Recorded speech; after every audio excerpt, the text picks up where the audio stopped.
How to get hired as a production assistant. First thing I would do is go to Deadline Hollywood, which is like an industry trade website. And they'll have articles that say like so-and-so director has been attached to helm this project. More often than not, that's really just a press release, meaning the news isn't news. It actually happened a couple of months ago, but I would reach out to them. I wouldn't reach out necessarily to the studio, like Disney or Warner Brothers. You wouldn't do that. I wouldn't do that. I would reach out to the name of the production company. How do you know which is the production company? It'll have some weird name, like 4.5 nickels. You're like, what's that? That's the production company. Who do you want to talk to? Ideally, the producer or the production coordinator, but honestly, it's anyone who answers the phone. It could be the receptionist. You say, hey, I'm interested in becoming a production assistant.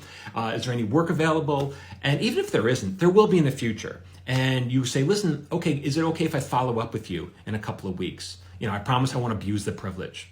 What are they going to say? Now you want to keep a spreadsheet on your computer, who you talked to, how you spoke to them, what you talked about, what their rank is, their title, and then you want to follow up in a couple of weeks. Maybe send them next time. If it's a phone call, this time you want to send them maybe an email. After the email, 2 weeks later, maybe you'll send them regular mail. Now that'll cost you postage, but no one gets mail anymore. So they will open it up. It's not going to go to their junk. They're going to open it up.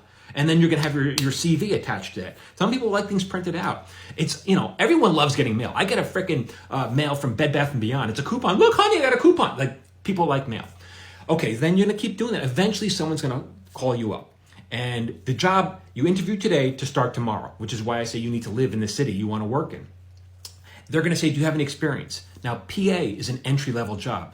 Yes, I have experience. The job is basically, even if you've never worked on a TV show, you have to get lunch, make copies, run errands. So yeah, I worked for Postmates for 3 months. I know how to get a lunch order right. I worked in my uncle's bodega every summer for 6 years. There's no task that is beneath me. That's your attitude. So yes, I can do this job, no problem, with a smile on my face.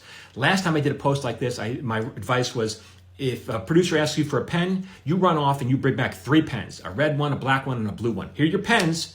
And I actually said this, and some kid, he heard this, and he went in for an interview, and he said this to the producers, that, if he would come back with 3 pens, the producers laughed, and they said, kid, you are hired.